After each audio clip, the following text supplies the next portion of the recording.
Hey, what's up, guys? Little man with a big opinion here.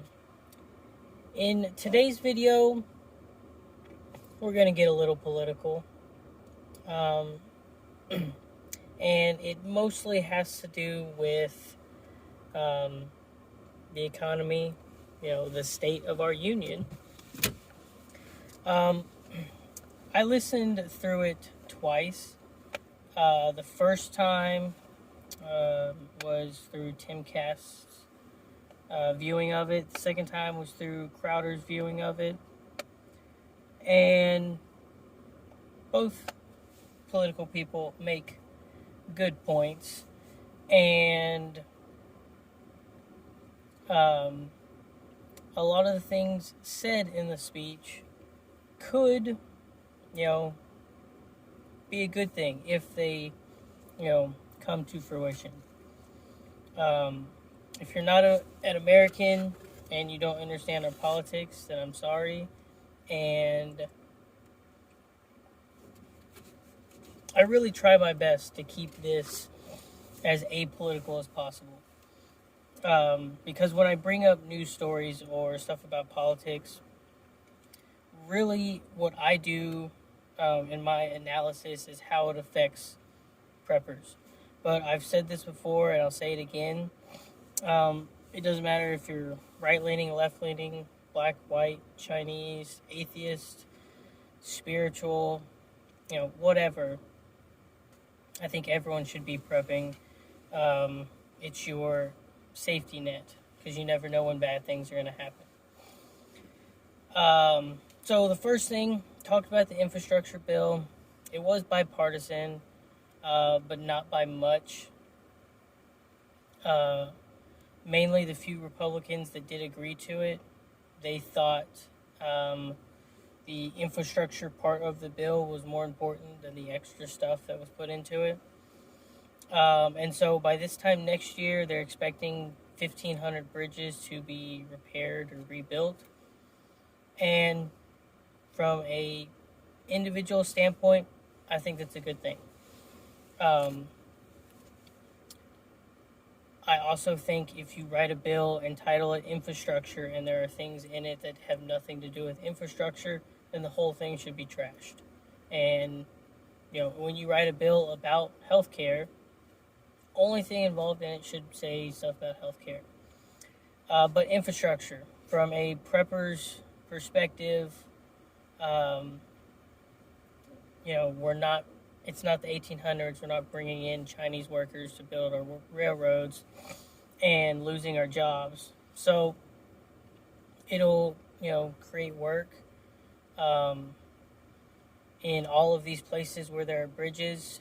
They are typically there to facilitate interstate commerce and also interstate travel where you're doing something economic wise, which could have an effect on our 7+% inflation. Next thing that was talked about, he hasn't done anything with it. Actually, he's done the exact opposite, but he said, we need to secure our southern border, which, keeping this as apolitical as possible, most of the issue with, the amount of immigrants coming in, affects California, Arizona, New Mexico, and Texas. I live in Texas. That is a local issue. I've seen countless videos of, especially having family that lives very close to the border, of trafficking of drugs, firearms, and people. It's insane. Like, I read an article the other day that said human trafficking is like the fourth largest black market trade in the world at about $20 billion. And they said anywhere from 20 to 30% of that is just on the American-Mexico border. So I think that's a big issue. And if he actually does something to facilitate securing that border, then maybe we can get back to bipartisan uh, elections as well.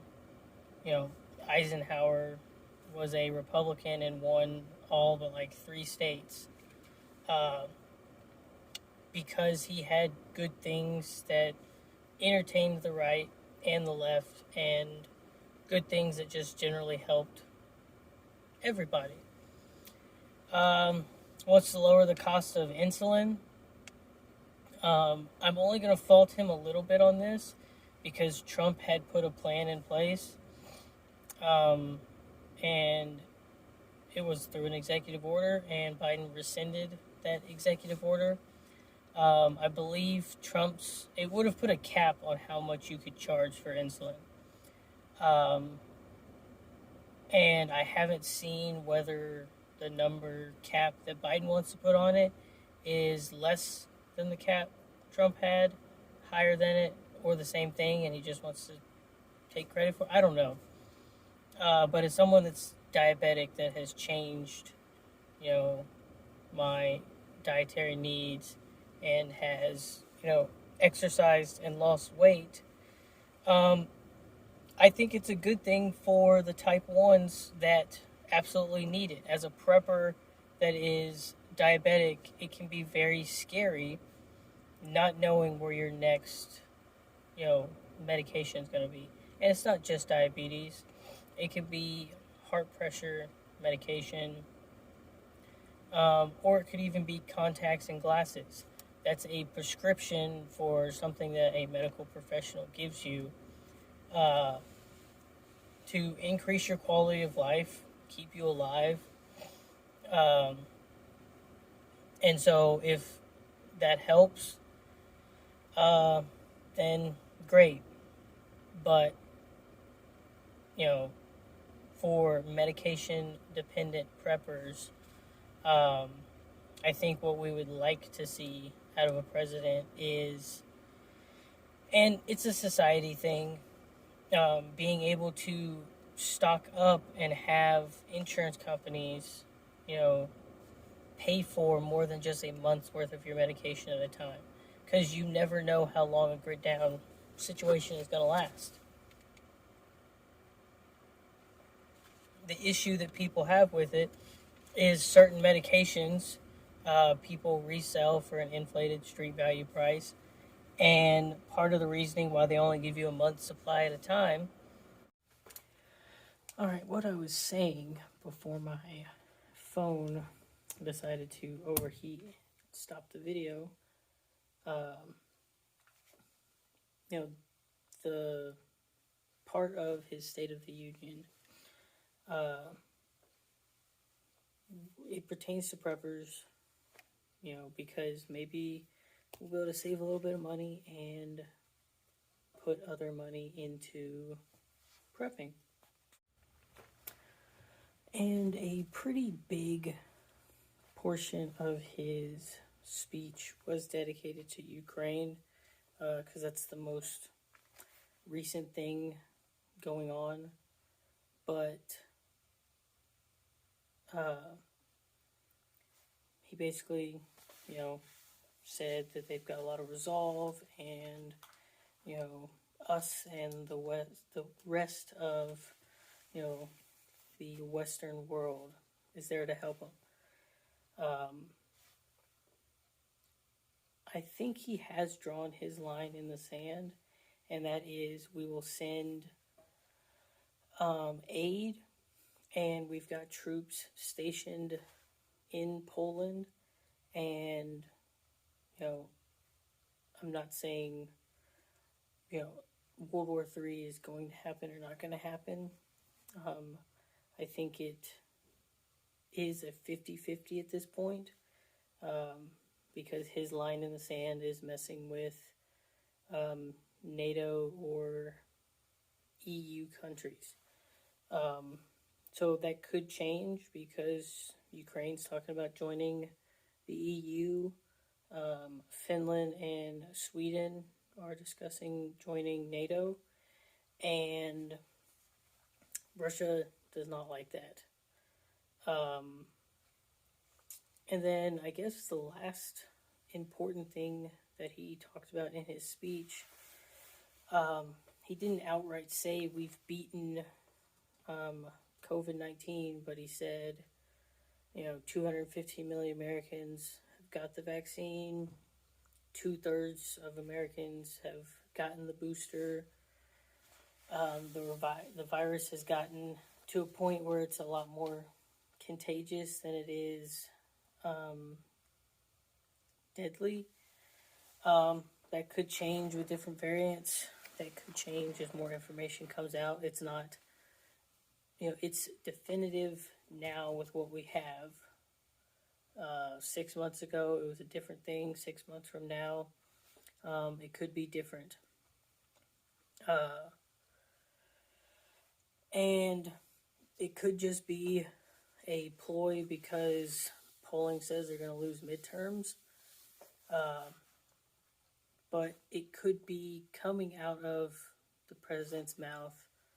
A lot of governors on the left-leaning side are starting to roll back a lot of their COVID measures, which I actually see this as a real sign that from an economic standpoint things can begin to recover. Tied in talking about COVID, talked about Intel building a $20 billion chip factory. Gonna create a bunch of jobs here in the U.S., at least within that niche job market. And it should allow other advancements of American products. He did put in the speech, all of our projects that we're working on, we want them American from start to finish. The tools, the raw materials, and the workforce, which to me kind of sounded like the diet version of the American first mindset. Maybe he just said it a little bit more nicely than the way the last guy did. But if you take into account the issues going on in Eastern Europe right now, other supply chain issues, workers issues going on in the U.S., I think we're probably sitting at about a 40-ish% chance of things actually starting to recover. He claimed they created 5.7 million jobs. The counter argument is, I think they said something about 90% of the jobs created, were just replacing jobs that were taken away during, lockdowns. That being said, 570,000 jobs, if you're saying the other 10% were created, it's not a good number on its own. But with lockdowns still in place, with a recovering nation, a little over 500,000 is not a bad number to have in that regard. So, as a prepper, politics aside, maybe the president saying, I kind of think we've beat COVID, is a good sign for the economy. If you look at the job numbers and you take away those lost at the beginning of the pandemic and what we have now, jobs are being created. Big companies are talking about investing in the United States more than they have been. I think they said that Intel factory is a 1,000-acre property, which is a pretty significant investment, considering that most of the semiconductors and chips of the world are made in Taiwan. The infrastructure is already there. A fraction of the investment that they're putting in the U.S. could go into streamlining the process even more or adding on to what's already there. But they're starting from the ground up here in the United States. One person did make the assessment that we're doing that because of the global conflict issues. If China does take Taiwan, then we want to be able to produce a certain number of our own semiconductors. But things to look out for in the future now, I would look at job reports from a different perspective, because we've already replaced, at least from a numbers perspective, the jobs lost from COVID versus now. So the numbers coming in now, if they say it's 100,000 jobs, I would actually take that as 100,000 new actual created jobs. I would not be surprised if inflation does continue to go up at least a couple more months. I'm not saying I'm a financial advisor, but making promises and deals takes a little bit before it starts, rolling into those numbers. I don't know how long it's going to take this Intel factory, to get up and running. But I know Intel stock has at least gone up because Biden specifically mentioned them in his State of the Union.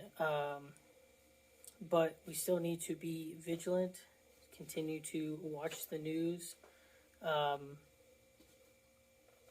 The experts are saying that Kiev and Ukraine has held out much longer than anyone, predicted, both on Russia's side and on NATO's side of things. So there's still hope that we're not going to get Coldwater Credence playing here and you're going to get your magical letter in the mailbox. But continue to stack to the rafters. Continue to pay attention to what's going on in the news. Continue to watch these videos, because I take loads of information by reading and watching news stuff, and I digest it and then regurgitate it for you in a way to benefit preppers. And I hope it does benefit you. And to show that it does, liking the video helps. Subscribing to the channel also helps, because it lets me know that more and more people are watching these videos, and then sharing it with a friend or family member. That gets the word out even more.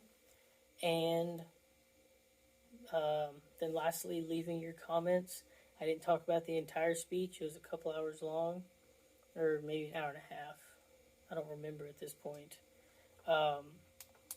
But other things could have happened in the news during that speech. So leave your suggestions for new videos in the comment section down below.